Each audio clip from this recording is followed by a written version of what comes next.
Welcome back friends to the GS platform YouTube channel. दोस्तों आज है 24 जुलाई 2020 और आज की करंट अफेयर में जितने भी इंपॉर्टेंट क्वेश्चन बनेगी इस वीडियो में हम लोग देखेंगे। और अगर आप इस चैनल पर नए हैं तो चैनल को सब्सक्राइब करें, साथ ही साथ पीडीएफ को जरूर डाउनलोड करें। पीडीएफ को डाउनलोड करने के लिए आप हमारे टेलीग्राम ग्रुप में जाइए, जिसकी लिंक डिस्क्रिप्शन बॉक्स में दी गई है। तो चलिए शुरू करते हैं आज की वीडियो। तो वीडियो शुरू करने से पहले मैं आपको बता दूं कि मैंने अनअकैडमी पर भी पढ़ाना शुरू किया है। तो वहाँ पर एसएससी और अन्य कम्पिटिटिव एग्ज़ाम के लिए कुछ कोर्सेज शुरू किए हैं। तो उनको आप अनअकैडमी लर्निंग ऐप पर जाइए और वहाँ पर द जीएस प्लेटफॉर्म सर्च करके आप हमारे साथ अनअकैडमी पर जुड़ सकते हैं, या आप अनअकैडमी की प्रोफाइल लिंक पर क्लिक करके आप हमें अनअकैडमी पर फॉलो कर सकते हैं, जिसकी लिंक वीडियो की डिस्क्रिप्शन बॉक्स में दी गई है। तो आई होप आप अनअकैडमी पर ज़रूर जाएंगे और हमें फॉलो करेंगे, और वहाँ पर आपको कुछ न्यू कोर्सेज मिलेंगे जिनकी आप हेल्प ले सकते हैं। तो चलिए शुरू करते हैं आज की वीडियो। तो फर्स्ट क्वेश्चन है, राष्ट्रीय खनिज विकास निगम एनडीएमसी के नए अध्यक्ष और प्रबंध निदेशक कौन बने हैं? तो ये बने हैं सुमित देव। ऑप्शन बी सही होगा। तो सुमित देव को राष्ट्रीय खनिज विकास निगम यानी कि national mineral development corporation NDMC का अध्यक्ष और प्रबंध निदेशक सीएमडी नियुक्त किया गया है। सुमित देव वर्तमान में एनडीएमसी की निदेशक पद पर कार्यरत हैं और एनडीएमसी के सीएमडी के रूप में उनका कार्यकाल 28 फरवरी वर्ष 2023 तक रहेगा। ठीक है, पॉइंट को आप ध्यान रखिएगा। और वे एनडीएमसी के सीएमडी के रूप में एन ब्रजेंद्र कुमार का स्थान लेंगे, जो कि 31 जुलाई 2020 को सेवानिवृत्त हो रही है। ठीक है, तो उनके स्थान पर अब सुमित देव नए सीएमडी बनेंगे। राइट, नेक्स्ट क्वेश्चन देखते हैं। Question number second, SBI general insurance के नए एमडी और सीईओ कौन बने हैं? तो इसका आंसर हो जाएगा पीसी कांडपाल। ऑप्शन ए सही होगा। तो प्रकाश चंद्र कांडपाल यानी कि पीसी कांडपाल को गैर जीवन बीमा कंपनी एसबीआई जनरल इंश्योरेंस का प्रबंध निदेशक और मुख्य कार्यकारी अधिकारी अर्थात managing director and chief executive officer नियुक्त किया गया है। वो जून 2019 से एसबीआई जनरल इंश्योरेंस में डिप्टी सीईओ के रूप में भी कार्यरत हैं, और वो पूषण महापात्रा की जगह लेंगी, जिन्हें अब निदेशक के पद पर नियुक्त कर दिया गया है। राइट, प्रकाश चंद्र कांडपाल की बात करें तो उनका भारतीय स्टेट बैंक एसबीआई में रिटेल और अंतर्राष्ट्रीय बैंकिंग, मानव संसाधन, प्रौद्योगिकी और लर्निंग और विकास जैसे विभिन्न क्षेत्रों में लगभग 33 यानी कि 33 वर्षों का अनुभव भी रहा है। ठीक है, इसके अलावा उन्होंने एसबीआई म्यूचुअल फंड की मुख्य परिचालन अधिकारी के रूप में भी काम किया है। राइट, नेक्स्ट क्वेश्चन है क्वेश्चन नंबर थर्ड, भारत ने हाल ही में किस एंटी टैंक गाइडेड मिसाइल का सफल परीक्षण किया है? तो इसका आंसर हो जाएगा ध्रुवस्त्र। ऑप्शन सी सही होगा। ठीक है, तो देखिए भारत ने स्वदेशी रूप से विकसित anti tank guided missile Dhruvastra का उड़ान परीक्षण सफलतापूर्वक संपन्न कर लिया है। साथ ही साथ ये उड़ान उड़ीसा के चांदीपुर में एकीकृत परीक्षण रेंज से किया गया है। ध्रुवस्त्र एक एंटी टैंक गाइडेड मिसाइल है, जिसे रक्षा अनुसंधान और विकास संगठन यानी कि डीआरडीओ, ठीक है, इसके द्वारा विकसित किया गया है, और ये नांग हेलेना हेलीकॉप्टर का एक संस्करण भी है। ध्रुवस्त्र हेलीकॉप्टर लॉन्च की गई एंटी गाइडेड टैंक मिसाइल हवा से फायर करके दुश्मन के बंकरों, बख्तरबंद वाहनों और मुख्य युद्धक टैंकों को तबाह करने में सक्षम है। तो डीआरडीओ ने इसे विकसित किया है। तो रक्षा अनुसंधान और विकास संगठन के जो अध्यक्ष हैं वो है जी सतीश रेड्डी, और डीआरडीओ का जो मुख्यालय है वो है नई दिल्ली। नेक्स्ट क्वेश्चन है क्वेश्चन नंबर थर्ड, हाल ही में प्रथम गुलेन बेकियन मानवता पुरस्कार किसने जीता है? तो ये जीता है प्रसिद्ध मानव कार्यकर्ता ग्रेटा थनबर्ग ने। ऑप्शन सी सही होगा। तो जलवायु कार्यकर्ता ग्रेटा थनबर्ग को पहले गुलेन बेकियन मानवता पुरस्कार की विजेता के रूप में नामित किया गया है। वे पर्यावरण और जलवायु परिवर्तन पर केंद्रित संगठनों को अपना 1 मिलियन यूरो यानी कि $1.14 मिलियन का पुरस्कार देने की योजना बना रही हैं। इससे पहले अप्रैल 2020 में मानव अधिनियम पुरस्कार जीतने के बाद उन्होंने यूनिसेफ को $1 लाख की पुरस्कार राशि भी प्रदान की थी। राइट, नेक्स्ट क्वेश्चन है क्वेश्चन नंबर 5, यूआईसी के उपाध्यक्ष के रूप में हाल ही में किसे नामित किया गया है? तो इस क्वेश्चन का आंसर हो जाएगा अरुण कुमार। ऑप्शन बी सही होगा। तो यूआईसी यानी कि यूनियन इंटरनेशनल डेस्क केमिस्ट या इंटरनेशनल यूनियन ऑफ रेलवे।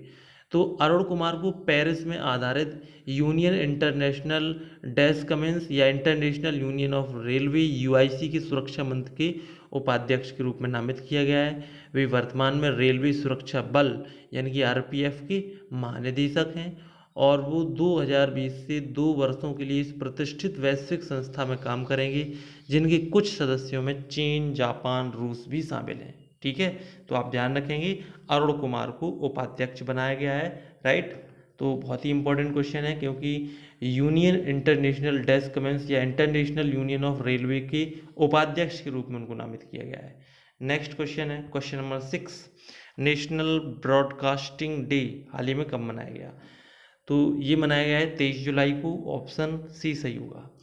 तो राष्ट्रीय प्रसारण दिवस हर वर्ष 23 जुलाई को मनाया जाता है और ये दिन 1927 में यानी कि 1927 में देश में पहला रेडियो प्रसारण एक निजी कंपनी इंडियन ब्रॉडकास्टिंग कंपनी के तहत बॉम्बे स्टेशन से प्रसारित किया गया था और 8 जून 1936 को भारतीय राज्य प्रसारण सेवा यानी कि ऑल इंडिया रेडियो बन गई थी और 1927 से ही रेडियो भारत में लोगों के जीवन का एक महत्वपूर्ण हिस्सा रहा है और उसी के दिवस को चिन्हित करने के लिए 23 जुलाई को ये दिवस लगातार मनाया जाता है। राइट, नेक्स्ट क्वेश्चन है क्वेश्चन नंबर 7, तमिलनाडु ने किस स्थान पर प्लाज्मा ब्लड बैंक शुरू किया है? देखिए मैं आपको बता दूं कि ये जो प्लाज्मा ब्लड बैंक है वो कोविड-19 के रोगियों को एक तरह से क्योर करने के लिए या उनको उपचार करने के लिए इसका यूज किया जाता है। दिल्ली में भी इसका यूज किया गया है, लेकिन तमिलनाडु में किस स्थान पर पहला प्लाज्मा ब्लड बैंक शुरू किया गया है? तो इसका आंसर है चेन्नई, ऑप्शन डी सही होगा। तो चेन्नई में राज्य स्वास्थ्य विभाग द्वारा कोविड-19 रोगियों को अपेक्षित प्लाज्मा थेरेपी की सुविधा के लिए एक प्लाज्मा ब्लड बैंक शुरू किया गया है। इसमें एक बार में 7 लोगों के लिए रक्त प्लाज्मा दान करने की सुविधा है। कोई भी व्यक्ति कोविड-19 संक्रमण से उबरने के 14 दिन बाद 500 मिलीलीटर रक्त प्लाज्मा दान कर सकता है, बशर्ते उसको कोई अन्य विशेष प्रकार की बीमारी ना हो। ठीक है, तो उस रुधिर को अन्य जो कोविड-19 के रोगी हैं उनको उपचार करने में हेल्प करती है। ठीक है, नेक्स्ट क्वेश्चन है क्वेश्चन नंबर 8, हाल ही में प्रवासी रोजगार ऐप किसने लॉन्च किया है?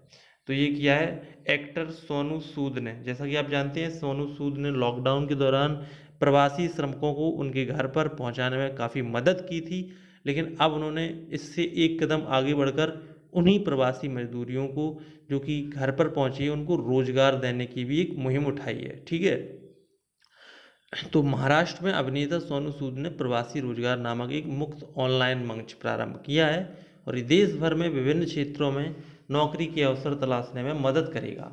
ऑनलाइन प्लेटफॉर्म में निर्माण, परिधान, स्वास्थ्य देखभाल, इंजीनियरिंग, बीपीओ, सुरक्षा, ऑटोमोबाइल, ई कॉमर्स और लॉजिस्टिक सेंटर से जुड़ी लगभग 500 से अधिक प्रतिष्ठित कंपनियां इसमें ऐड हैं जो रोजगार के अवसर प्रदान करती हैं। तो आप ध्यान रखेंगे प्रवासी रोजगार ऐप सोनू सूद ने शुरू किया है। राइट, नेक्स्ट क्वेश्चन है क्वेश्चन नंबर 9, हाल ही में पाई, ये देखिए पाई का चिन्ह है जिसका मान कितना होता है 22/7। ठीक है, एक्स अप्रोक्सीमेशन डे कब मनाया गया? यानी कि पाई अप्रोक्सीमेशन डे कब मनाया गया? तो इसका आंसर है 22 जुलाई, ऑप्शन आपका डी सही होगा। तो पाई अप्रोक्सीमेशन डे जिसे कैजुअल पाई डे के रूप में भी मनाया जाता है, हर वर्ष 22 जुलाई को विश्व भर में मनाया जाता है। पाई का मान 22/7 होता है। यहाँ अपूर्णांक में 22/7 जो पाई को दर्शाता है 22 तारीख का प्रतीक है। ठीक है, जो 22 यानी कि 22, 22/7 में जो ऊपर का अंक है 22 उसी तारीख को मनाते हैं। तो आप ध्यान रखेंगे और ये जो बटे में 7 लिखा हुआ है, ठीक है, न्यूमरेटर और डेनोमिनेटर, न्यूमरेटर में शायद 7 यहाँ पर देखिए, न्यूमरेटर में 22 दिया गया है और डेनोमिनेटर में 7 दिया गया है। तो 22/7 यानी 22 और 7वां महीना जुलाई। तो आप इसको बहुत ईजिली याद कर सकते हैं। जब भी कभी अगर आप भूल भी जाते हैं तो पाई का मान याद रखिए 22/7। कोई आपसे पूछता है पाई डे कब मनाया जाता है, पाई अप्रोक्सीमेशन डे, तो आप बता सकते हैं 22 और 7वां महीना जुलाई। बहुत ही आसानी से आप इसको याद कर सकते हैं। ठीक है, याद करने का एक बहुत ही सिंपल तरीका है। राइट, और ये दुनिया भर में हर वर्ष मनाया जाता है, तो इस पॉइंट्स को आप ध्यान रखेंगे। ये पाई अप्रोक्सीमेशन डे है, ठीक है, पाई अप्रोक्सीमेशन डे। और पूरी दुनिया में 14 मार्च को पाई दिवस मनाती है। ये पाई अप्रोक्सीमेशन डे है, बस इतना आप ध्यान रखिएगा, राइट।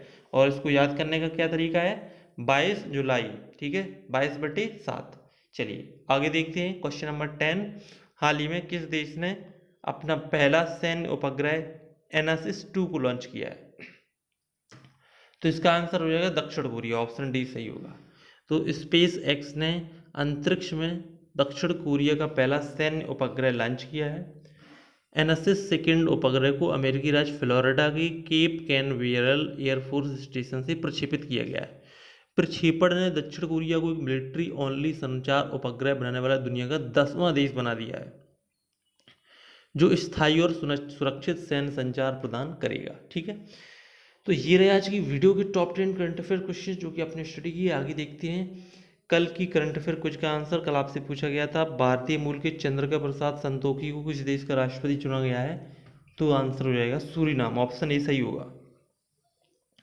कल के जीएस क्वेश्चन का आंसर है एंडीज पर्वतमाला की सर्वोच्च चोटी कौन है? तो यह माउंट एकांकागुआ, ऑप्शन ए सही होगा। आज की करंट अफेयर का क्वेश्चन है आपके सामने, उर्सुला रैपोंडा किस देश की पहली महिला प्रधानमंत्री बनी है? आपके सामने 4 ऑप्शन दिए गए हैं, इसका आंसर आप बता सकते हैं, कमेंट बॉक्स में जरूर बताइए।